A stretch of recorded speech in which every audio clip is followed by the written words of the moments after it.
राग कालेरो। आओ बाला रामत रासनी कीजे, आपण कंठड़े बाहुड़ी कान लीजे रे। आवेख केम करी वाल्या ब्यारे वालैया।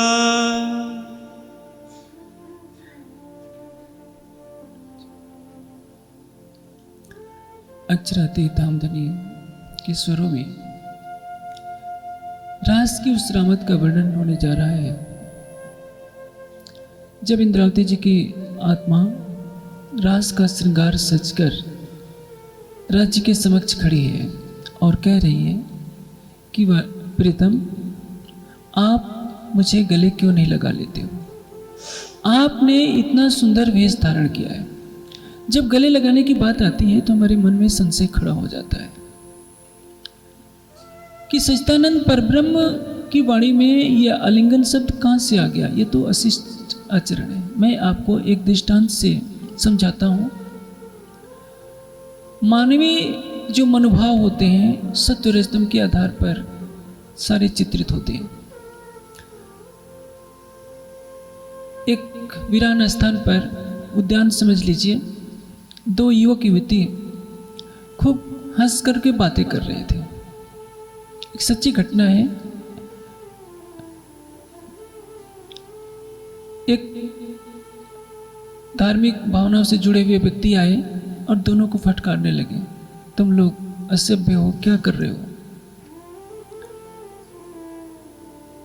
युवक कुछ देर तो सुनता रहा, बाद में कहा कि महाराज, आपको नहीं मालूम है, यह मेरी सगी बहन है और विधवा हो गई है।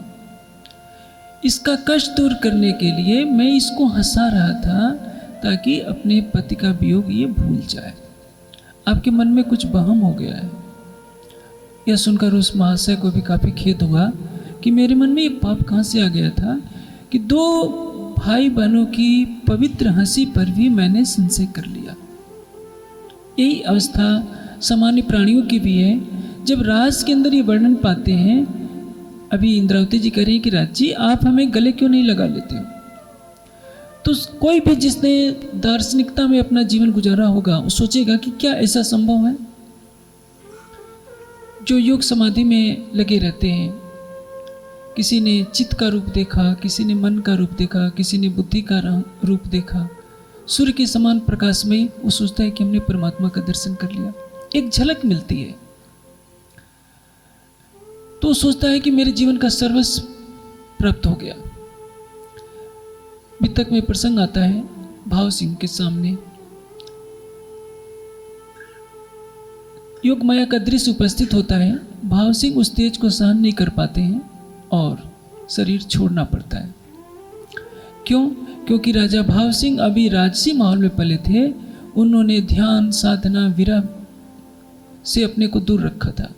हृदय में इतनी पवित्रता नहीं थी कि उस राज्य के लीला के, उस ब्रह्मांड के नूरी शोभा को आत्मसात कर सके, इसलिए शरीर छूट गया। अन्यथा यदि वो कुछ महीने तक राज्य का ध्यान कर लिए होते तो योग माया के उस तेज को आसानी से झेल सकते थे और उनका शरीर नहीं छूट सकता था। जागने किसको कहते हैं? रूह नैनो दीदार कर, आत्मा के चक्षुओं से देखना। रूह जुबां हक सो बोल, रूह की जीवा से बातें करना। रूह नैनो दीदार कर, रूह जुबां हक सो बोल, रूह कानों बातें सुने, यही पट रूह अर्श का खोल। ऐ मेरी आत्मा, तू रूह आत्मा के कानों से अपने प्राणेश्वर की मधुर आवाज को सुन। देखना, उनसे बातें करना और उनकी बातों को सुनना, ये अध्यात्म का सर्वोपरि लक्ष्य होता है। लेकिन इससे भी बड़ी एक और उपलब्धि होती है कि दिल में प्रवेश कर लेना, मारिफत की अवस्था को प्राप्त कर लेना। मारिफत में क्या रह जाता है? कोई दूरी नहीं रह जाती। जो आशिक है वही मासूक हो गया, जो मासूक है वह आशिक बन गया। कैसे? एक सांसारिक दृष्टांत से आपको मैं समझाता हूँ तो ये बात अध्यात्म की अच्छी से समझ में आ जाएगी। एक चक्रवर्ती सम्राट है, कल्पना कर लीजिए। बचपन में उसका पुत्र जब 2 साल की अवस्था में है, किसी कारणवश खो गया है।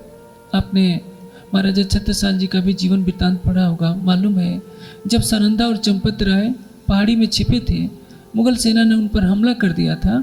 अब जब बालक छत्रसाल बहुत कुछ ही दिन के थे, कुछ माह के, तो वो छोड़ करके उनको भागना पड़ा। उनका ध्यान नहीं रहा कि मैंने छत्रसाल को छोड़ दिया है हमने। मुगल सेना आई, लेकिन उसकी नज़र छत्रसाल पर नहीं पड़ पाई। उसी तरह से ऐसी घटना मान लीजिए कि एक चक्रवर्ती सम्राट का कहीं बालक 2 वर्ष का हो गया हो और 15 वर्षों तक 12 वर्षों तक मिलन न हुआ हो। वो बालक किसी बहुत गरीब के घर रहता हो, झोपड़ी में रहता हो, धूल से भरा हो।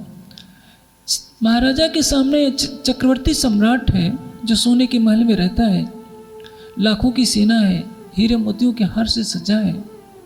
उसके सामने जब बालक आता है तो क्या करेगा? उसको मालूम नहीं है कि मेरा पुत्र है। किसी कारण से कुछ वार्ता हो, अचानक बीच में आकर कह दे कि इस बालक को मैंने इस अवस्था में पाया, और महाराजा को ये बात स्मृति में आ जाए कि उस जगह पर तो मेरा ही बालक गुम हुआ था, कहीं वो मेरा पुत्र ही तो नहीं है। यदि वो पहचान लेता है तो चक्रवर्ती सम्राट क्या करेगा? आपको मालूम है, जैसा एक पिता अपने पुत्र के साथ करता है, उसको गले से लगाएगा ही, या नहीं देखेगा कि इसके शरीर पर तो फटे चिथड़े कपड़े हैं, इसके शरीर पर कुछ सुंदरता नहीं, बालों के ढेर हैं, ये धूल भरी है। भले ही उसका शरीर गंदा हो जाएगा, लेकिन उसको गले से अवश्य लगाएगा। क्यों? वो इस दर्शाना चाहेगा, तेरा दिल मेरा दिल एक है। अब तुम्हारे सामने मैं पिता हूं, चक्रवर्ती सम्राट नहीं हूं। अध्यात्म की सर्वोच्च उपलब्धि क्या है? केवल एक झलक पा लेना सर्वोपरि उपलब्धि नहीं है। यदि आपने उसकी एक झलक चलते चलते पा ली, अच्छी बात है, बहुत बड़ी बात है, लेकिन सर्वोपरि उपलब्धि नहीं है। सर्वोपरि उपलब्धि है उनके दिल में बैठकर। पहले आप उनको दिल में बसाइए, उनके दिल में इतनी डुबकी लगा लीजिए कि दोनों एक हो जाए, कोई अंतर नहीं रह जाए। एक चक्रवर्ती सम्राट और एक झोपड़ी में रहने वाले उसके पुत्र में जो पर्दा मिट गया था कि एक सोने के महल में रहने वाला है, एक झोपड़ी में रहने वाला है। एक सच्ची घटना मैं आपको बताता हूँ। चमेल सिंह राड़धना के रहने वाले थे, परमहंस थे। उनको संसार से पूरी तरह से वैराग्य हो गया। परमहंस महाराज श्री रामरतन दास जी के चरणों की छत्र छाया में वो चितवनी में इतने डूब गए, दरवाजा बंद किया, मिलना जुलना बंद कर दिया। दिन पर दिन चितवनी गहराती गई। 1 हफ्ते के बाद उन महाराज जी ने दरवाजा खुलवाया। गुरु शिष्य का पर्दा भी मिट गया। महाराज जी ने उनके चरण छुए, उन्होंने शेरपुर वाले महाराज जी के चरण छुए, दोनों गले मिले और चमेल सिंह ने अपना तन पूरा कर लिया। क्योंकि जो देखना था उन्होंने देख लिया था, सारी इच्छाएं पूरी कर ली थी। पहले ही कह दिया था कि महाराज जी मैं जागनी कार्य नहीं करूँगा, मुझे तो केवल राज्य को पाना है। और जैसे उनका हृदय तृप्त हुआ, उन्होंने, महाराज जी नहीं चाहते थे, फिर भी उन्होंने अपना तन पूरा कर लिया। ये घटना क्या दर्शाती है? जो अक्षरातीत महाराज जी के दिल में बसते थे, उसी अक्षरातीत को चमेल सिंह ने अपने दिल में बसा लिया। जब महाराज जी ने देखा कि इसकी आत्मा जागृत हो गई, तो उसको परम धाम की भावना से महाराज जी ने भी उसको प्रणाम किया, उनको प्रणाम किया चमेल सिंह जी को, और गुरु शिष्य के बंधन उस दिन टूट गए। दोनों गले मिलकर एक परम धाम के अद्वैत बंधन में हो गए। परम धाम की हर ब्रह्मात्मा दूसरी ब्रह्मात्मा के समकक्ष है, कोई वहाँ छोटा बड़ा नहीं होता। इस दुनिया में मर्यादा है। कैसी मर्यादा है? आप सुंदर साथ आएंगे तो मुझे प्रणाम कर लेंगे। मैं समझता हूँ अधिकतर लोग पैर छूते हैं। यदि मैं आपके पैर छूने लगूंगा, आप मना कर देंगे। कोई ब्रह्म सृष्टि भी मना कर देगी कि नहीं नहीं, ऐसा नहीं हो सकता, क्योंकि एक मर्यादा है। मैं संन्यास जीवन में हूँ और कोई गृहस्थ में होगा अध्यात्म के उस स्तर पर नहीं पहुंचा होगा तो वो तो वही सोचेगा ना कि स्वामी जी सन्यासी हैं, उनसे पैर नहीं छुला सकते। और बात सही है, हमारी संस्कृति में कोई सन्यासी से अपने पैर नहीं छुला सकता, चाहे चक्रवर्ती सम्राट क्यों ना हो। लेकिन जो सर्वशक्तिमान है वो परमहंस महाराज श्री रामतन दास जी के दिल में वास कर रहे हैं, लेकिन वह तन जिसको दीक्षा दे चुका है, चमेल सिंह को पैर छू रहा है। भेद की रेखा समाप्त। आलिंगन का अर्थ क्या होता है? दो शरीर आलिंगनबद्ध हो गए। मैं मिट्टी के पुतलों की बात नहीं कर रहा हूं। यहां जो आलिंगन होता है प्राय इसका आधार सौंदर्य होता है, संसार, थोड़ा दिल बहलाना भी होता है, कुछ जो विकृत भावना वाले हैं। आत्मिक प्रेम के आधार पर भाई भाई गले मिलते हैं, मित्र मित्र गले मिलते हैं, पिता पुत्र गले मिलते हैं, ये सब होता है। पति पत्नी में भी जब सात्विक प्रेम होता है तो भी गले मिलते हैं। एक हृदय का प्रेम होता है, शरीर से मतलब नहीं होता है। लेकिन राज के जो ये शब्द हैं, आलिंगन चुंबन को देखते ही कोई भी सामान्य मानव जिसने केवल शुष्क ज्ञान की गंगा में गोता तो लगाया होता है, लेकिन भाव विवलता से ध्यान समाधि से कोसों दूर रहता है, उसके लिए कठिन कार्य होता है। और ये बात मैं आपको स्पष्ट कर दूं कि जो ध्यान साधना में रहते हैं उनके शरीर का आभामंडल ऐसा हो गया होता है कि उन्हें किसी से गले मिलने में बहुत कष्ट होता है। जो योगी अपने शरीर से अपने सूक्ष्म शरीर को बाहर निकाल लेते हैं और इसके बीच में उनको किसी ने छू दिया तो शायद उनको उस शरीर में प्रवेश करना बहुत कठिन हो जाएगा। शंकराचार्य जी ने जब कामशास्त्र सीखने के लिए अमरुक राजा के तन में प्रवेश किया था तो अपने शिष्यों को निगरानी में रख दिया था कि मेरे शरीर को कोई स्पर्श न करने पाए। और ये भी बात होती है, जब बड़े योगी कई कई दिन की समाधि लगा देते हैं तो किसी न किसी शिष्य को पहरे पर रख देते हैं कि हमारे शरीर को कोई छूने ना पाए। हाँ, उनके स्तर का कोई योगी होता है, वो छू भी दे तो कुछ भी असर नहीं पड़ता, लेकिन हर कोई छू देगा तो समस्या खड़ी हो जाती है, क्योंकि आभामंडल का प्रभाव होता है। अब एक तरफ राज्य हैं, एक तरफ परमधाम की आत्मा। सागर और लहर, सागर से लहर प्रकट हो रही है और लहर पुनः सागर में डूब जा रही है। दोनों में अंतर क्या हुआ? जैसे ये मेरा हाथ है, दायां हाथ, और मेरा बायां हाथ, दोनों हाथ स्पर्श कर लिए तो इसमें कौन सा पाप हो गया?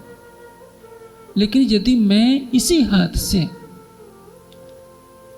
किसी अन्य व्यक्ति को स्पर्श करूं, यदि वो पुरुष नहीं है, कोई बहन है, मेरा भाव कितना भी पवित्र होगा, लेकिन संसार या समाज या धर्मशास्त्र इसकी स्वीकृति नहीं दे सकते कि मैं इस हाथ से किसी बहन को स्पर्श करूं। ये सबको मालूम है। मेरे तन में जो जीव बैठा है उस बहन के तन में भी वही जीव बैठा है। मेरे दिल में भी पवित्र भावना है, उसके दिल में भी पवित्र भावना है। फिर भी धर्मशास्त्र ये आज्ञा नहीं देते कि मैं सन्यासी का चोला पहनकर किसी बहन को स्पर्श करूं। कहने का तात्पर्य क्या है? अब संसार के सारे बंधन समाप्त हो गए हैं। इंद्रावती जी की आत्मा ने या परमधाम की अन्य आत्माओं ने बांसुरी की आवाज सुनकर शरीर को छोड़ दिया है। जो गुणमयम देह, पंचभौतिक तन का पतन हो गया, ब्रह्मांड से परे चले गए, योग माया के ब्रह्मांड में जहाँ सत्व रजतम है ही नहीं, सबके नूरी तन है। एक एक तन में, एक एक नख के अंदर करोड़ों सूर्यों का प्रकाश है। ऐसे ब्रह्मांड में जहाँ महारास की लीला हो रही है, सर्वशक्तिमान सकल गुण निधान अक्षरातीत अपने आवेश स्वरूप के साथ उस तन में प्रवेश किए हैं जिसमें अक्षर की आत्मा है, और वह तन अति सुंदर किशोर स्वरूप सामने धारण करके विद्यमान है। सभी जो निराकारवादी भी हैं वो भी ये मानते हैं कि परमात्मा प्रकाश स्वरूप है। हाँ, उस प्रकाश की आकृति नहीं मानते। कल्पना कर ली जाए थोड़े समय के लिए कि वही प्रकाशमय स्वरूप एक अति सुंदर किशोर स्वरूप में परिणित हो जाए और जो दृष्टा है, देखने वाला है, वह चैतन्य भी एक सुंदर आकृति में प्रविष्ट हो, परिवर्तित हो जाए, तो उसके बाद क्या होगा? पहले हम देखते हैं, देखने के बाद बोलते हैं, बोलने के बाद उसकी आवाज को सुनना चाहते हैं, दर्शन के बाद बोलना होता है, बोलने के बाद सुनना होता है, सुनने के बाद भी तो कुछ होगा, दूरी तो मिटा नहीं होगी। शाश्वत प्रेम कहाँ होगा? अद्वैत में। शाश्वत आनंद कहाँ होगा? अद्वैत में। शाश्वत शांति कहाँ होगी? अद्वैत में। अभी तो एक प्रेमी है, एक प्रेमास्पद है। जैसे अभी मैंने आपको बताया परमहंस महाराज श्री रामरतन दास जी का दृष्टांत और चमेल सिंह का दृष्टांत। दुनिया के हिसाब से गुरु शिष्य हैं, एक तारतम लेने वाला है, एक तारतम देने वाला है। चक्रवर्ती सम्राट का मैंने दृष्टांत दिया। एक चक्रवर्ती सम्राट है, एक अबोध बालक जो 2 वर्ष की अवस्था में खो गया था। जब दोनों गले मिलेंगे पिता पुत्र, तो क्या होगा? दोनों की आंखें कुछ समय के लिए बंद हो गई होगी। वो सोचेगा कि मेरा पिता मिल गया जो इतने वर्षों से बिछड़ा था। चक्रवर्ती सम्राट सोचेगा कि मेरा पुत्र बिछड़ा हुआ था, वो मुझे मिल गया। दोनों अपने को भूल गए हैं, दोनों ने एक दूसरे के हृदय में प्रवेश किया। राजा अपने पुत्र की कुरूपता को नहीं देख रहा है, अपने संबंध को देख रहा है कि ये मेरा पुत्र है, और वो पुत्र भी देख रहा है कि ये चक्रवर्ती सम्राट संसार के लिए पहले तो वो मेरा है, मेरा पिता है, मुझे उसकी गोद में बैठने का अधिकार है, उसका सिंहासन भविष्य में मेरा ही सिंहासन होगा। अब यहाँ एक ही अक्षरातीत के हृदय के ही स्वरूप तो हैं सारे परम धाम के 25 पक्ष। अक्षरातीत का हृदय ही तो 25 पक्षों के रूप में लीला कर रहा है। अक्षरातीत का हृदय ही श्यामा जी के रूप में है, उनका हृदय ही सखियों के रूप में है। एक ही हृदय की लीला के रूप में सभी खूब खुशहालियाँ, 25 पक्ष, श्यामा जी सहित सब कुछ दृष्टिगोचर हो रहा है। न जाने 52 दिन की जुदाईगी का भी कष्ट पहले सालता रहा है, अब वो जब सामने है तो यही तो आवाज़ होगी जो दूसरे चरण में कहा है, आपड़ कंठटे बाहोटी कान लीजिए रे मेरे प्राणेश्वर, आप मुझे अपने गले से क्यों नहीं लगा लेते। सांसारिक भावना में आप सोचेंगे अश्लीलता की गंध आपको आ सकती है, क्योंकि आप अश्लीलता वाले ब्रह्मांड में रह रहे हैं। आपके जीव ने लाखों जन्मों में अश्लीलता से भरे कार्यों को किया है, इसलिए जब आप उसको देखते हैं तो आपको क्रोध आता है। जो व्यक्ति जीवन भर शराब पीता रहेगा, बुढ़ापे में उसको शराब नहीं मिलेगी, पी तो सकता नहीं, कदाचित गरीबी आ जाए, पैसा भी नहीं है शराब पीने के लिए। दूसरे को शराब खरीदते हुए भी देखेगा तो 100 उपदेश देना शुरू करेगा, तुम्हें मालूम है ये शराब कितनी बुरी चीज़ है, क्यों पीते हो, तुम रोगी हो जाओगे। उसको यदि अकेले में उसको मिल जाए तो वो जरूर पिएगा, लेकिन दूसरों को उपदेश देगा। यही संसार की कहानी है। आपके मन, आपके चित्त में लाखों जन्मों के संस्कार हैं। आप देखेंगे सभी प्राणियों में आपको सुनने को भी मिलता है, बाघ जंगल में एक रहता है, एक हिस्से में। यदि उसका ही बच्चा जब बड़ा होने लगता है तो उसको बुरा लगने लगता है कि कल को ये मेरा स्थान ले लेगा। हाथी अपने झुंड में जो गजराज कहलाता है अकेले रहना चाहता है, यदि उसका ही बच्चा हो बड़ा होने लगता है तो उसको बुरा लगता है। हथनी पैदा होती है तो उसको कोई आपत्ति नहीं। जंगल का बाघ नई उम्र के बाघों को मार डालना चाहता है कि जब तक मेरे शरीर में शक्ति रहेगी मैं अपने बराबर किसी को नहीं आने दूंगा। क्यों?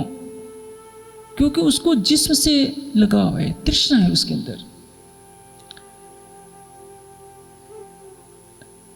अभी मैंने आध्यात्मिक स्तर पर जो अलगाव होता है, ये आलिंगन होता है, जैसे कि मैंने बताया परमहंस महाराज श्री रामरतन दास जी का, चमेल सिंह का एक दिव्य प्रेम है।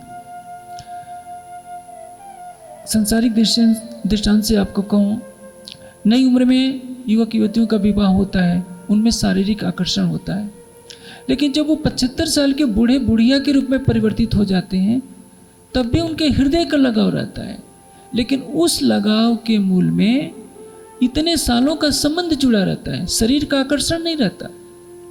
क्योंकि शरीर में तो बुढ़ापे में कोई सुंदरता रह नहीं जाती, लेकिन पति पत्नी में व्यक्तिगत हृदय का लगाव इतना बना रहता है कि दोनों एक दूसरे के बिना खाना नहीं चाहते।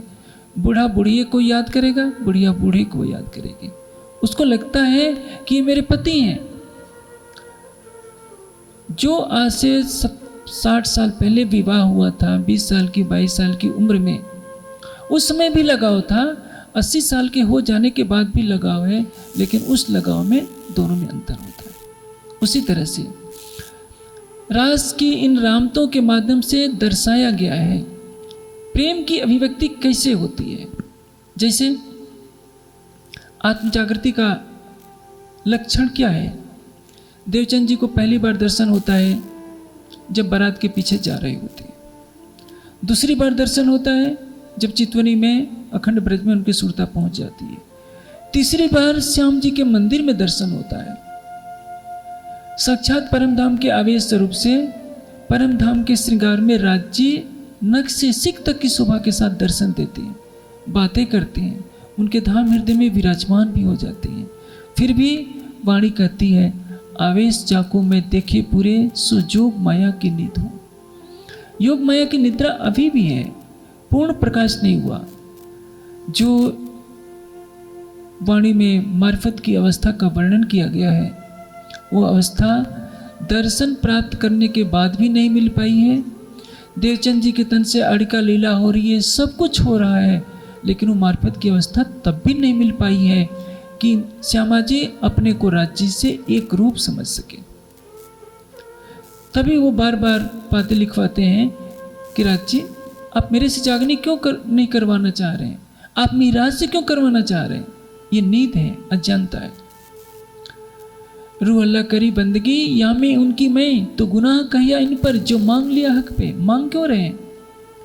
क्या आपने अपने से राज्य को अलग समझा है?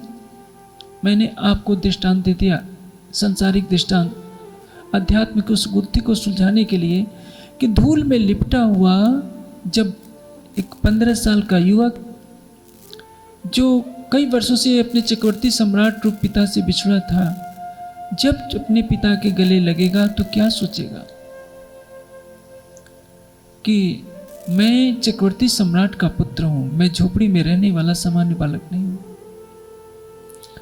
एक मैं और घटनाक्रम आपको बताता हूं, आध्यात्मिक स्तर पर जो घटित होती है। मैं ये जो आलिंगन शब्द आया है, जिस पर दुनिया की अंगुली उठती है कि वो सर्वशक्तिमान परमात्मा क्या है।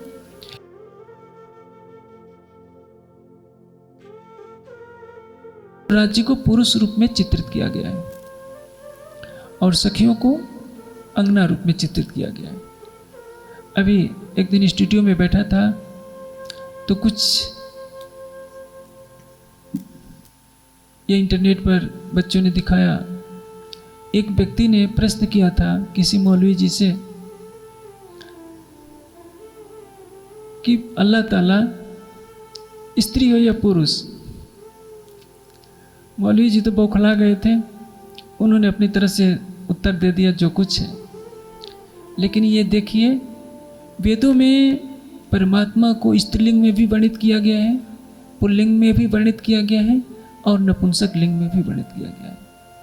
परमात्मा के लिए कोई विभाजन रेखा नहीं है। परमात्मा को पुरुष रूप में कहेंगे तब भी चलेगा, स्त्री रूप में कहेंगे तो भी चलेगा, क्योंकि परमात्मा इन सारे द्वंद्वों से परे है। जो आपकी चेतना है, जीव, यहाँ जितने भाई बैठे हैं न जाने कितने जन्मों में स्त्री रह चुके हैं, और जितने यहाँ बहनें बैठी हैं कितने जन्मों में पुरुष रह चुके हैं। और इतना ही नहीं, न जाने आपका जीव कितनी बार पशु पक्षी घोड़ा क्या क्या रह चुका है, आपको नहीं मालूम है। ये मिट्टी के पुतले को देखते हैं तो कहते हैं कि हम पुरुष हैं, हमारा ये नाम है, हमारा ये रूप है। ये तो मिट्टी का पुतला है। जब पक्षी उड़ जाएगा तो इस शरीर को जला देंगे, ये राख में मिल जाएगा। जब ज्ञान चक्षु आपके खुल जाएंगे तो लगेंगे कि अरे क्या मैं इस हड्डी मांस के शरीर को ही अपना रूप मान रहा था। अब ये हड्डी मांस का शरीर तो सखियों का यही छूट गया।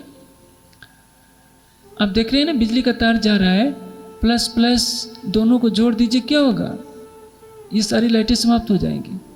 माइनस माइनस जोड़ देंगे तो भी गड़बड़ हो जाएगा। प्लस और माइनस जब मिलेगा तो विद्युत धारा सही काम करेगी। एक प्रेम करने वाला है, एक प्रेम जिससे किया जाए वो है।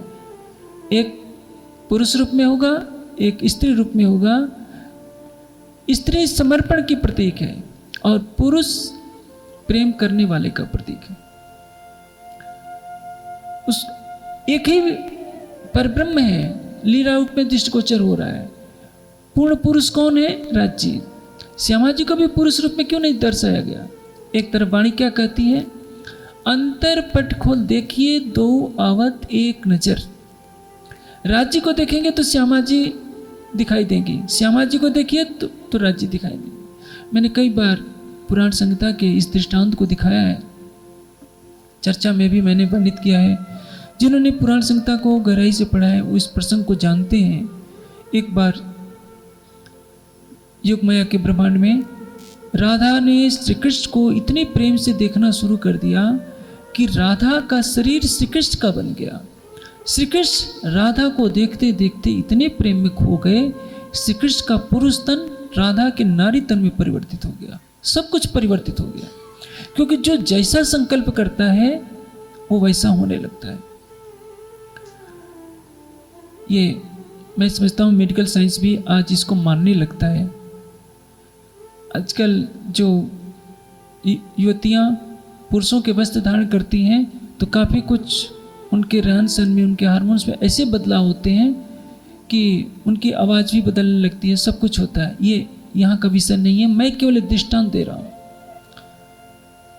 माधुरी भाव की साधना करते करते रामकृष्ण परमहंस के व्यक्तित्व में भी परिवर्तन हो गया था। एक माँ अपने बच्चे की हत्या नहीं कर सकती। बुद्ध और महावीर समाधि की उस अवस्था में पहुंच गए कि चींटी मारने से भी उनको कष्ट होता है। एक माँ अपने बच्चे को चांटा तो मार सकती है, लेकिन बुद्ध और महावीर एक चींटी को भी, एक वृक्ष की डाल को भी तोड़ने में उनको लगता है कि नहीं, इसके चेतन को कष्ट हो रहा है, मैं नहीं कर सकता।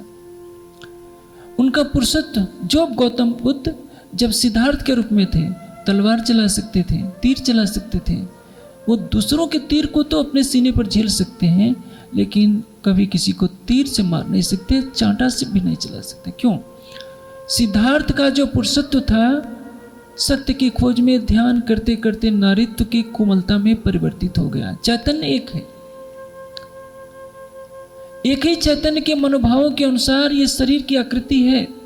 अध्यात्म कहता है कि शरीर की आकृतियों से जब आप परे हो जाएंगे तो आपको प्रेम के वास्तविक स्वरूप का बोध होगा, इसके पहले अब कुछ नहीं। इसलिए अब इंद्रावती जी के समक्ष राज्य अनंत प्रेम के स्वरूप में खड़े हैं। इंद्रावती की आत्मा कहती है कि राज्य आप मुझे गले से क्यों नहीं लगा लेते?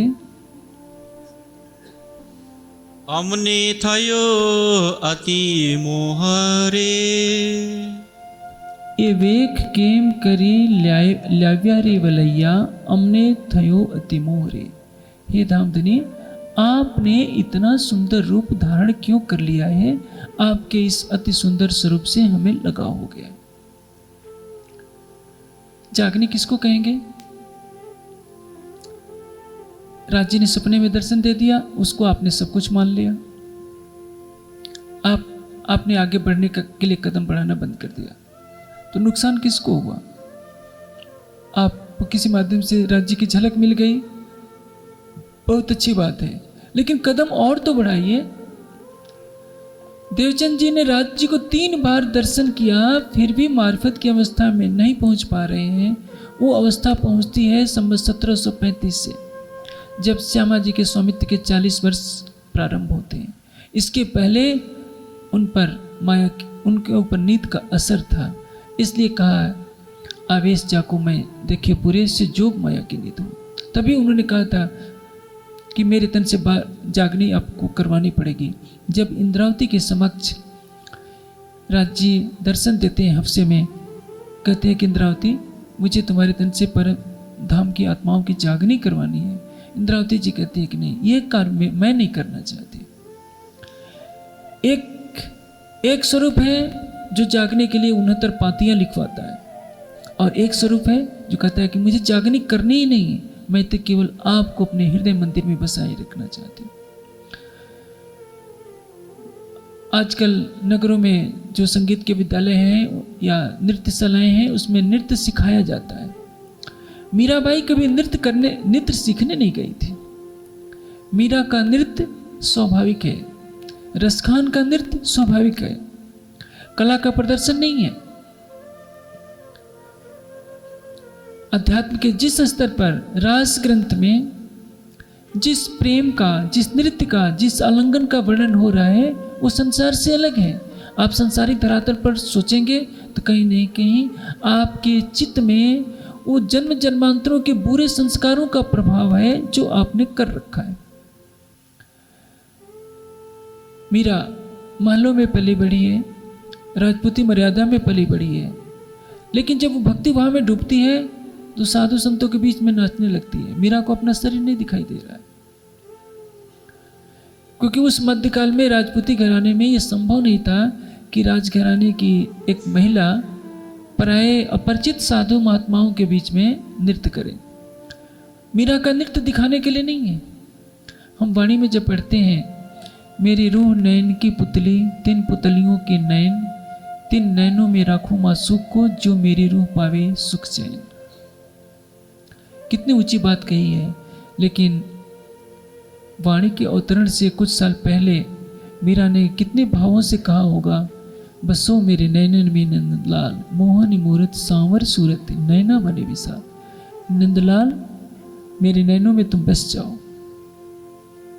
इसका भाव क्या होगा? जब कबीर प्रेम की मस्ती में डूबे तो क्या बोला? वाणी में कहा है, सब दरवाजे खोजे कबीरे, बैकुंठ शून्य सब देखा, आखिर जाय के प्रेम पुकारिया, तब जाए पाया अलेखा। बैकुंठ तक संसार की मर्यादाएं चलती रहीं, ज्ञान के आधार पर निराकार तक संसार में के ज्ञानी जन भटका करते हैं। आखिर जाए के प्रेम पुकारिया, जब प्रेम की पुकार होती है तो शरीर से परे हो जाना पड़ता है। रसखान को जब प्रेम का नशा चढ़ता है तो क्या करते हैं? वृंदावन बिहारी के मंदिर में घुसे जा रहे हैं, पुजारी जी पूछते हैं कि अरे पठान जी क्यों घुसे जा रहे हो? रसखान जी कहते हैं कि मेरे कन्ना ने जूता नहीं पहनना है, मैं अपना जूता पहनाने जा रहा हूं। आप जानते हैं कर्मकांडी लोग कैसा स्वागत करेंगे? उनको धक्के देकर के निकाल दिया जाता है। तुम पठान होकर मंदिर में घुस रहे हो और वो भी जूता लेकर के जूता पहनाना है। रसखान को ये नहीं दिख रहा है कि मंदिर अशुद्ध हो गया, उनको तो दिख रहा है कि कन्ना के पैर में जूता नहीं है, उनको चलने में कष्ट होगा, तो मैं जूता पहना करके रहूंगा। एक बार वाराणसी की घटना है, बाबू जब जीवन राम मंदिर में चले गए थे तो बनारस के पंडितों ने पूरे मंदिर को धो दिया था। एक हरिजन छोटी जाति का आदमी मंदिर में घुस गया, हमारे भगवान को अशुद्ध कर गया। जगजीवन बाबू को बहुत बुरा लगा, उन्होंने मंदिर के समक्ष ही स्टेज लगा लिया और संस्कृत का ज्ञान था ही, उन्होंने पंडितों को चुनौती दी कि तुम शास्त्रार्थ कर लो, तुम्हें क्या मालूम है। वाणी बार बार पुकार करके कहती है, और सामान्य सी बात है, क्या साबुन में मैल लगा करती है? साबुन तो मैल धोने के लिए है। साबुन कहने लगे कि नहीं मैं अशुद्ध हो जाऊंगा तो पवित्र क्या करेगा? जिसका नाम पतित पावन है उसको ही छूत लगने लगे तो पतित पावन उसको नहीं कहलाना चाहिए। परमात्मा के मंदिर में छोटी जाति के प्रवेश से यदि परमात्मा अशुद्ध होता है तो वो मूर्ति अशुद्ध होती है, लोगों के मनोभाव अशुद्ध होते हैं। परमात्मा कभी अशुद्ध नहीं हुआ करता। जिसको आप अशुद्ध मान रहे हैं उसके अंदर चेतना किसकी है? शंकराचार्य को भी अभी ये भेद था। बनारस की गलियों में गुजर रहे थे, सामने एक चंडाल आता है। शंकराचार्य कहते हैं चंडाल हट मेरे सामने से, दिखता नहीं कि मैं स्नान करके आ रहा हूं? चंडाल रुक जाता है, कहता है कि आचार्य, सूर्य आकाश में चमकता है, उसका प्रतिबिंब गंगा के जल में भी पड़ता है और तालाब के गंदे जल में भी पड़ता है, तो क्या सूर्य कलंकित हो जाता है? मेरा तन चंडाल का है, आपका तन ब्राह्मण का है, मेरे शरीर से दुर्गंध आ रही है, आपका शरीर सुंदर दिख रहा है, आप नवयुवक हैं 18 साल के, लेकिन दोनों के अंदर तो एक ही चेतना का प्रतिबिंब है।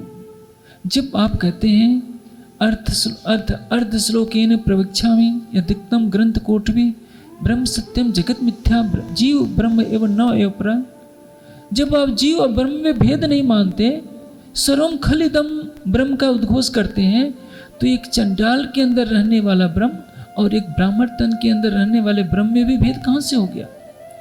जब जीव और ब्रह्म में भेद नहीं मानते तो हमारे और आप में भेद कहाँ से हो गया? शंकराचार्य जी को अपनी भूल का एहसास हुआ और उन्होंने अपने शिष्यों के सामने उस चंडाल के चरणों पर अपना सिर रख दिया। कहने का तात्पर्य क्या है?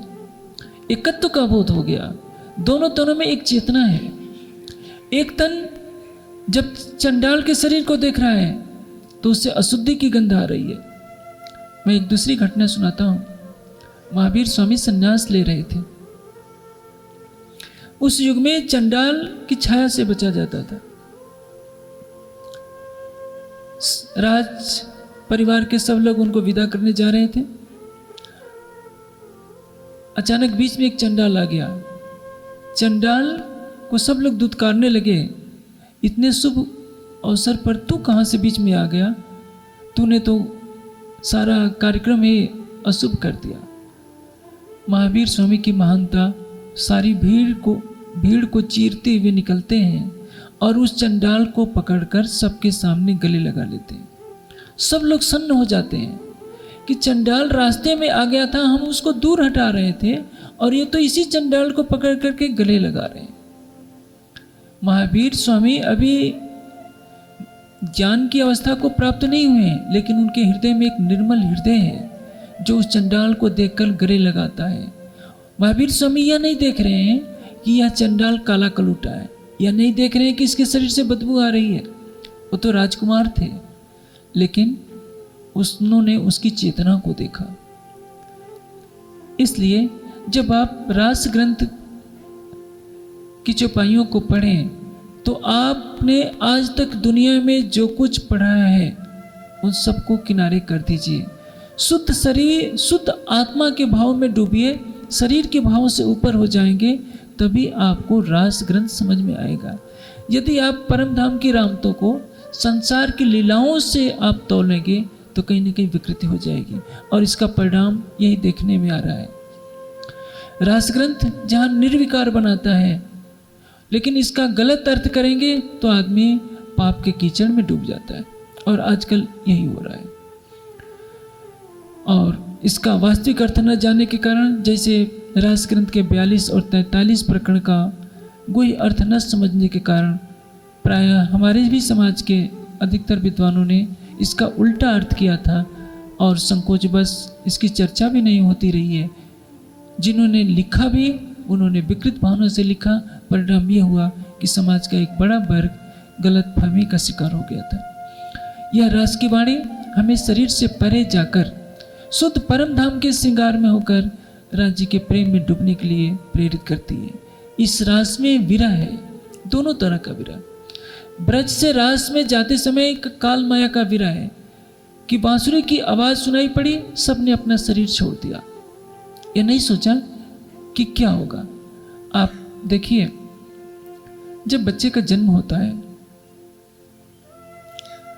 पीड़ा तो उसको होती है, क्योंकि बच्चा गंदगी में लिपटा होता है माता के गर्भ में। यदि किसी का शरीर जब छूटता है, पीड़ा तब भी होती है। जब बच्चा गर्भ से बाहर निकलता है तो नई दुनिया को देखता है।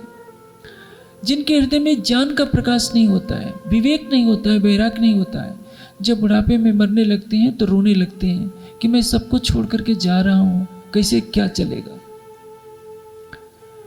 अज्ञानी व्यक्ति रोने लगता है, ज्ञानी व्यक्ति हंसने लगता है कि मैं अब तक शरीर के बंधन में था, अब मैं शरीर के बंधन से परे हो जाऊंगा। सोचिए, जब शरीर छूटेगा, कल्पना कीजिए, हर कोई यदि अपने बारे में सोचे, जब शरीर हमारा छूटेगा तो क्या होगा, क्या दिखेगा और कैसे शरीर छूटेगा। किसी को आप गला घोटने लगे तो कितना उसको कष्ट होगा। जब शरीर में से 10 प्राण, 5 प्राण एक साथ बाहर निकलेंगे, कुछ ना कुछ कष्ट तो होगा, लेकिन वो पल भर में होता है। वो व्यक्ति जो उस पीड़ा को भोगता है बोल नहीं सकता। हाँ, जिन्होंने समाधि अवस्था को प्राप्त कर लिया है, जिन्होंने प्रियतम परब्रह्म का साक्षात्कार कर लिया होता है, उनको कोई पीड़ा नहीं होती। पल भर में जीव शरीर से बाहर होता है और शरीर छूटते ही उनको परब्रह्म का सानिध्य पल पल प्राप्त होता रहता है। उनको ये संसार नहीं दिखता है, केवल परब्रह्म दिखता है। जिनको परब्रह्म का साक्षात्कार नहीं मिल पाया होता है, शरीर छोड़ते समय उनको ये संसार काला काला ब्रह्मांड दिखता है। यह संसार किससे बना है, क्या आप बता सकते हैं?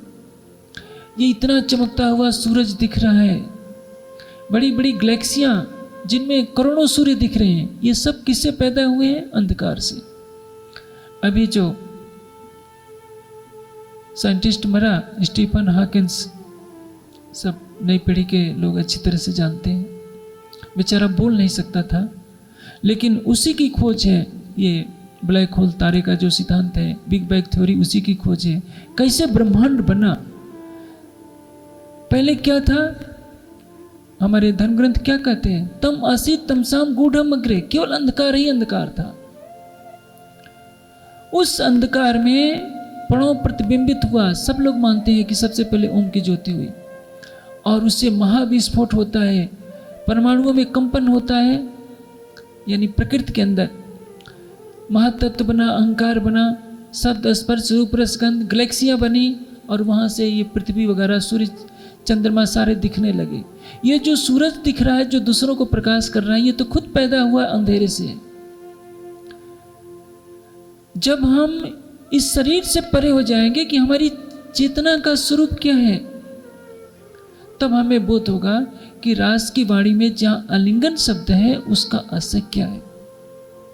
मैंने आपको अभी दृष्टांत दिया था। एक वृद्ध चक्रवर्ती सम्राट अपने वर्षों से बिछड़े हुए पुत्र को जब गले लगाएगा तो दोनों की आंखें आनंद से, खुशी से गिली हो जाएंगी, दोनों का हृदय एक हो जाएगा और उसको कहते हैं हार्दिक प्रेम। यह अभी संसार के धरातल पर है।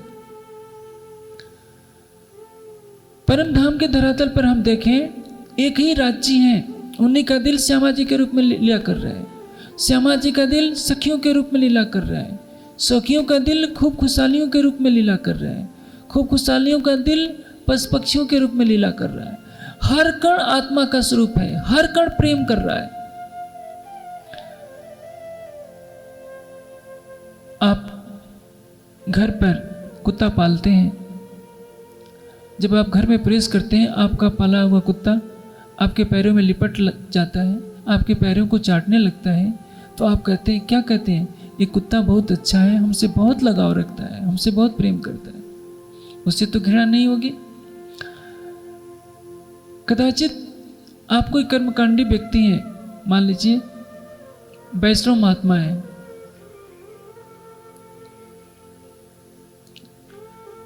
वैष्णव महात्मा लोग अपने चौके में किसी को घुसने नहीं देते। पहले, अब तो छूत छात नहीं है, पर आज से 25, 30, 40 साल पहले बहुत छूत छात थी। इस छूत छात का ऐसा तांडव होता था कि पंडित मदन मोहन मालवीय भी ब्राह्मण थे और दीनदयाल भी ब्राह्मण थे, लेकिन दोनों एक दूसरे का छुआ नहीं खा सकते थे। किस लिए? वो कहते थे कि इनका गोत्र छोटा है, मेरा गोत्र बड़ा है। ब्राह्मण ब्राह्मण का छुआ न खाए, इससे बड़ा दुर्भाग्य क्या होगा? ब्राह्मण क्षत्रिय का छुआ न खाए चलेगा, वैश्य का छुआ न खाए छुए चलेगा, शूद्र का छुआ न खाए, लेकिन वो कहे कि नहीं, वो हमसे छोटे गोत्र के, हम इनका छुआ नहीं खा सकते। ये छूत छात में इतना अडंबर है। वो छूत छात करने वाला व्यक्ति अपने बिस्तर पर भी किसी को नहीं बैठने देगा। शरीर छू जाए तो भी कहेगा कि तुमने हमें अशुद्ध कर दिया है। ये वैष्णव लोग बहुत ज़्यादा करते हैं। लेकिन उस प्रेम की रसधारा में डूबे हुए रसखान से पूछिए, क्या रसखान के पास कोई छूत छात है?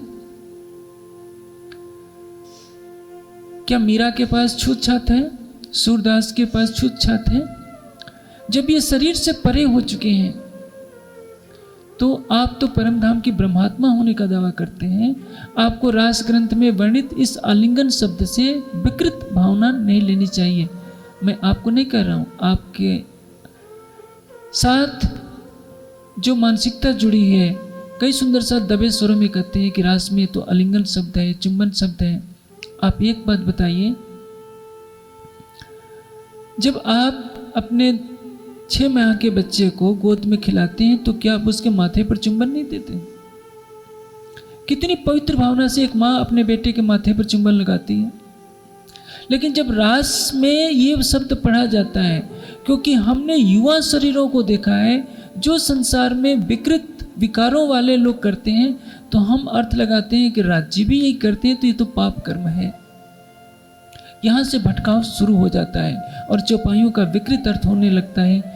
भागवत में भी इस तरह की बातें वर्णित हैं, लेकिन मैंने पहले ही कह दिया, भागवत का वक्ता जो पौराणिक मान्यता में सुखदेव जी हैं, वो योगेश्वर हैं। उनको स्त्री पुरुष का बंधन छू तक नहीं गया है, इसलिए वो रास के वर्णन में सफल हुए। रास के वर्णन का अधिकार व्यास जी को नहीं दिया जाता, किसी अन्य ऋषि मुनि को नहीं दिया जाता, क्योंकि कहीं ना कहीं शरीर के बंधन से ऊपर हो नहीं पाए। अब यह वाणी की चौपाई यही कह रही है कि राज्य, आपने इतना सुंदर रूप धारण किया है, आप हमें गले से क्यों नहीं लगा लेते? ये निर्णय करना अर्श का, तिनवे भी हक जात, नूर अकल इत क्या करे, जित लदुन्नी को देखा। इंद्रावती जी की आत्मा के धाम हृदय में विराजमान होकर राज्य कह रहे हैं कि ये निर्णय करना अर्श का, परम धाम की शोभा का वर्णन करना संभव नहीं है। तिनमें भी हक जात, हक जात कौन है? श्यामा जी, सखियां, सभी हक जात है। नूर अकल इत क्या करे, जित लदुन्नी को देखा। क्या अक्षर की बुद्धि का यह अधिकार है, अक्षर की बुद्धि में यह सामर्थ्य है कि श्यामा जी की शोभा का वर्णन कर सके? आप सागर ग्रंथ में देखेंगे श्यामा जी के नख से सिख तक का श्रृंगार वर्णित होता है।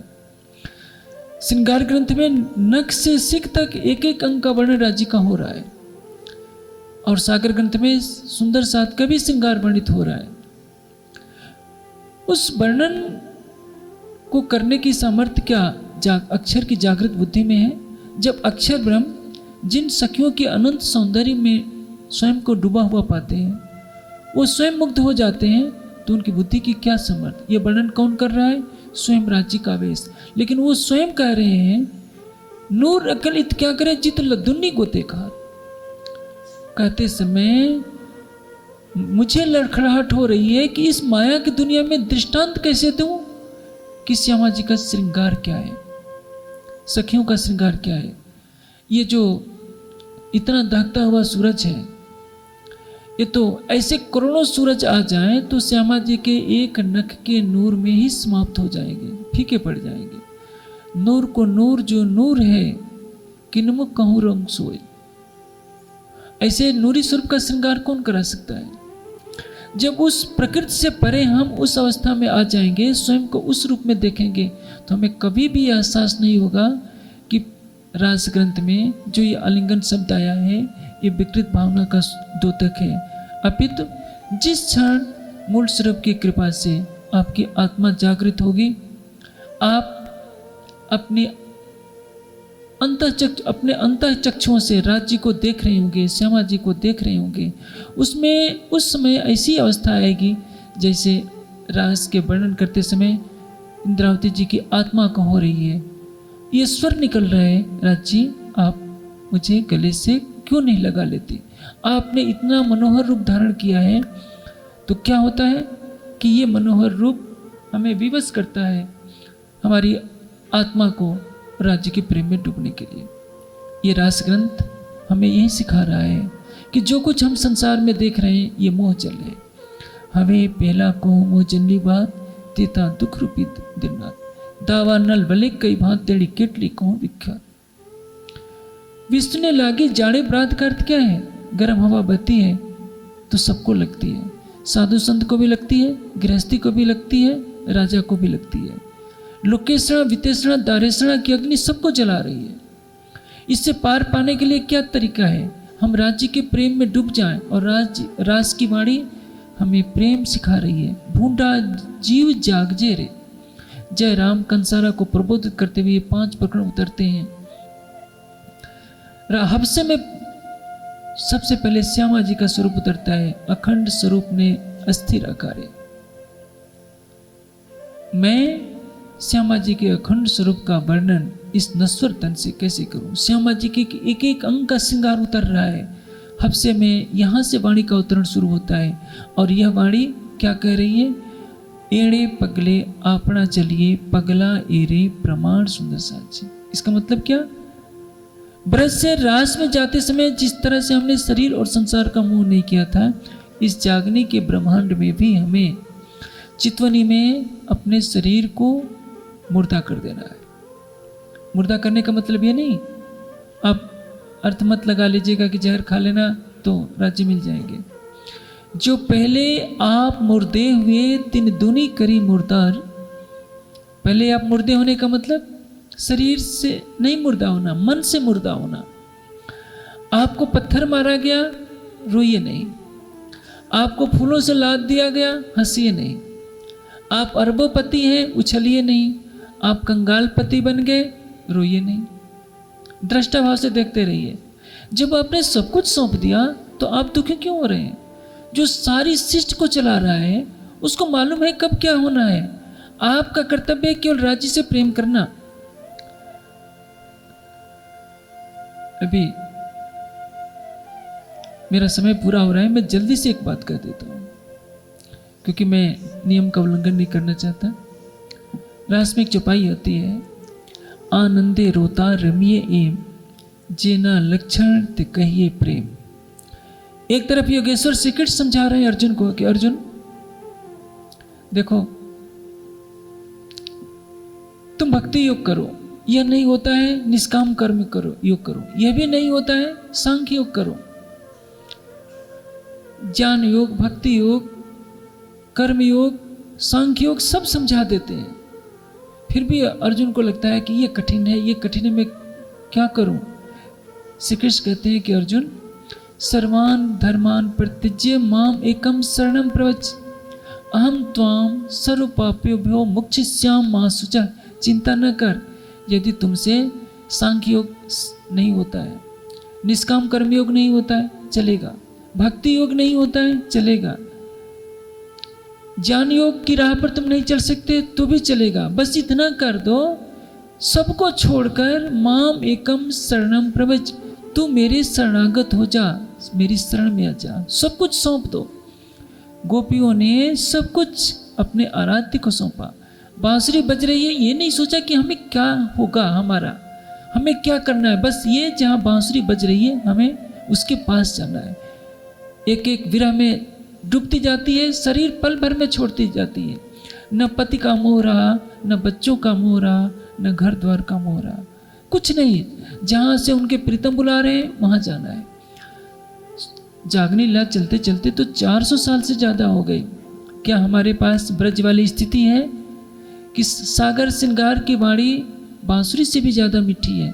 कभी आप एक एक चरण को आंखें बंद करके अंतःकरण की आवाज़ से सुनने का प्रयास करें तो पता चलेगा कि सागर श्रृंगार में कौन बोल रहा है, खिलवत में कौन बोल रहा है, परिक्रमा में कौन बोल रहा है।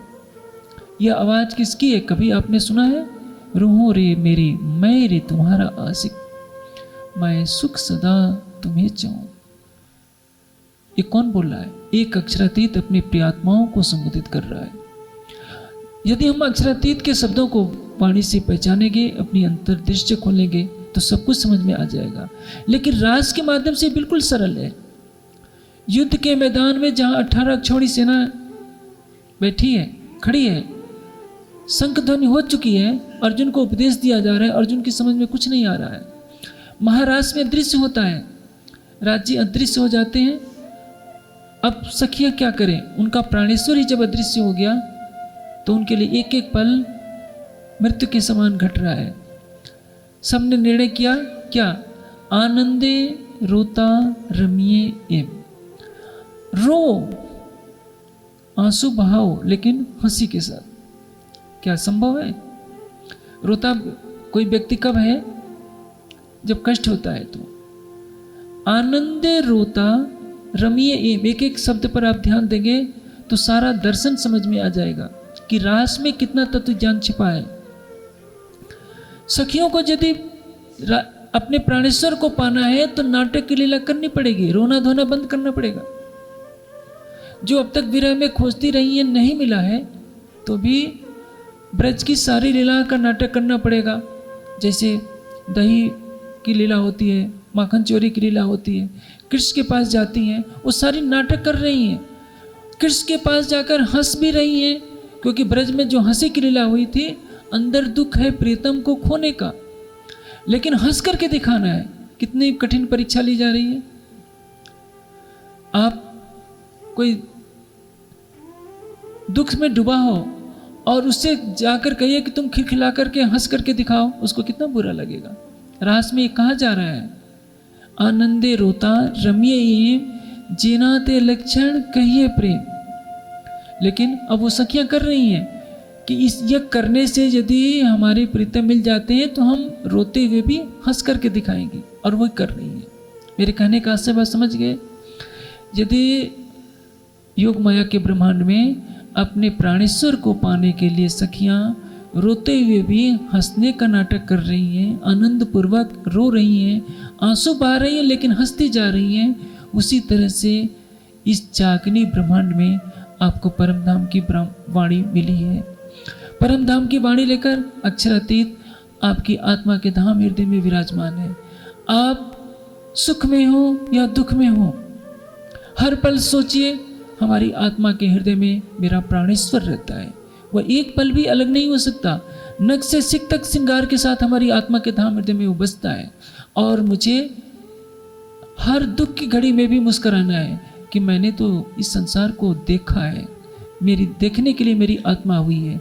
जीव सुख और दुख के बंधन में फंसा है, मेरी आत्मा न सुख में है न दुख में है, वो तो शाश्वत आनंद स्वरूपा है। और अक्षरातीत की आनंद स्वरूपा श्यामा जी की अर्धांगिनी, श्यामा जी की अंगरूपा में मैं दुखी क्यों हूँ? यदि मैं आज करोड़पति हूँ, कंगाल हो गई, तो मुझे रोने की आवश्यकता क्यों? क्योंकि प्राणेश्वर तो मेरा है, धन मेरा नहीं है, संसार के रिश्ते मेरे नहीं है। संसार ने मुझे पत्थरों से मारा तो मैं उदास होने की आवश्यकता नहीं है, क्योंकि संसार मेरा है ही नहीं। मेरा तो आराध्य मेरे हृदय मंदिर में बसता है, और जब तक मैं उस हृदय मंदिर में उसको देख नहीं ले सकती, मेरे जीवन का लक्ष्य पूरा नहीं होगा। जो योगेश्वर श्री कृष्ण 18 अध्याय कहकर अर्जुन को कुछ नहीं समझा सके, अर्जुन ने उसको जीवन में पूर्ण रूप से चरितार्थ नहीं किया होगा, लेकिन उन्हें तो केवल ये कहना था कि अर्जुन गांडी उठाओ, क्योंकि तुम्हें धर्म का पालन करना है।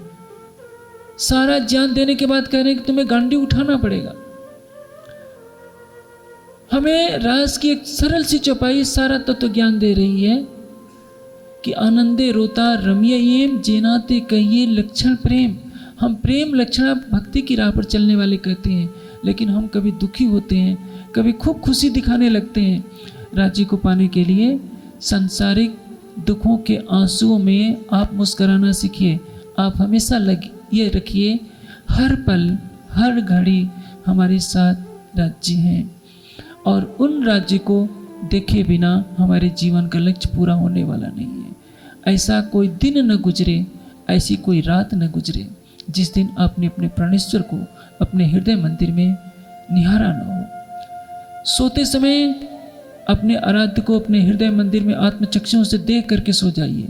उठिए, सूरज उगने से पहले, अपने इस शरीर को भोजन देने से पहले अपनी आत्मा को उसका आहार दीजिए, नख से सिक तक सुबह में डुबो दीजिए। परिणाम क्या होगा? एक दिन ऐसी घड़ी अवश्य आएगी जब इतने ही बैठे घर जागे धाम की स्थिति प्राप्त हो जाएगी। और उसके लिए राज की वाणी आपको दर्शा रही है, जो गीता पढ़ने वालों के पास नहीं है। गीता की व्याख्या में न जाने कितने ग्रंथ लिखे जा चुके हैं, कितनी भाषाओं में टीका हो चुकी है, लेकिन रास ग्रंथ की एक चौपाई हमने, सच है, हमने ब्रह्मवाणी का महत्व आज तक नहीं समझा। यदि ब्रह्मवाणी का महत्व हमारे समाज ने समझा होता तो जिन कार्यक्रमों में करोड़ों रुपए पानी की तरह बहे जाते हैं उनमें क्या वाणी की चर्चा नहीं होती। हमको वाणी, ब्रह्मवाणी पर विश्वास ही नहीं है। हमको तो भागवत की किस्सा कहानी और गपोड़ों पर विश्वास है। वो भागवत की कहानियाँ जिसमें एक जगह कहा जाता है मनु ने नाक छींक दिया, इक्ष्वाकु पैदा हो गया। राजा परिवर्त ने अपने रथ चला दिए तो समुद्र बन गया। पूछा जाए नाक की छींक से इक्ष्वाकु कैसे पैदा हो सकता है? ऐसी असंभव बातें लिखी हुई हैं।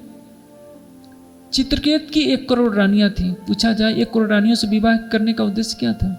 ससबिंदु की 1 अरब संतान थी। पूरे भारत की जनसंख्या के बराबर एक व्यक्ति कैसे संतान पैदा कर लेगा? ये गपोड़े उस भागवत में लिखे हैं जिसकी आज आरतियाँ उतारी जाती हैं, जिसकी कथाएं कही जाती हैं, और हमारी ब्रह्मवाणी का एक एक चरण कितना महान तत्व ज्ञान देता है। समाज को आवश्यकता है ब्रह्मवाणी के तत्व ज्ञान को ग्रहण करने की।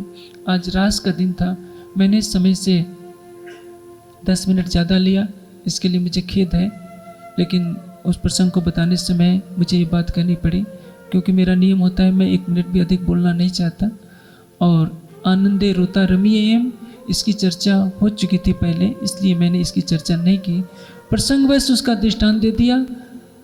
ये रास ग्रंथ आपकी जागने का एक द्वार खोलता है, आपके जीवन को उस राह पर ले चलता है जो स्वर्णिम है। धाम धनी पुकार कहते हैं, श्री मोहम्मद कहे ऐ मोमिनो तुम पर दम दम जो वर्तत, सो सब इस हक का पल पल मेहर करत। राज्य आपसे प्रेम करते हैं, करते रहेंगे, आप करें या न करें। राज्य पल पल आपको देखते हैं, आप उनको देखना चाहें या न चाहें। आप 1 कदम आओगे, वो 10 नहीं, मैं कहता हूँ 100 नहीं 1000 कदम आएंगे। लेकिन अपने हृदय का द्वार तो खोलिए, अपना हृदय पहले उनको दीजिए, उसके बाद आप किसी को देते रहिए, मुझे कोई आपत्ति नहीं। पत्नी को दीजिए, पुत्र को दीजिए, मित्र को दीजिए, लेकिन पहले आपके हृदय पर अधिकार केवल राज्य का होना चाहिए। ये रास की वाणी सिखाती है। मेरा अनुमान है कि मेरी बातें आपको अच्छी लगी होगी। ये 1 चौपाई की चर्चा अभी पूरी हुई। रास से क़यामत नमत तक की वाणी के एक एक चरण में अथाह ज्ञान का सागर भरा हुआ है। राज्य ऐसी कृपा करें कि हमारा समाज तो क्या सारा संसार ब्रह्मवाणी की महिमा को जाने और उसके ज्ञान सागर में डूबकर अपनी आत्मा को आनंद के सागर में डुबाए। अब चुपाई बोले श्री प्राणनाथ प्यारी की जय। अमने थयो अति मोह रे, अमने बालो वाला रामत रासनी कीजे।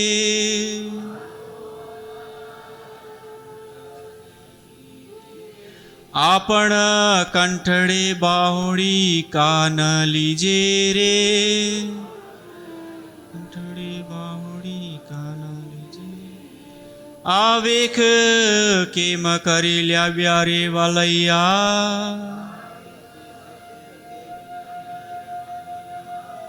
अमने थयो अति मोह रे, अमने थयो अति मोह रे।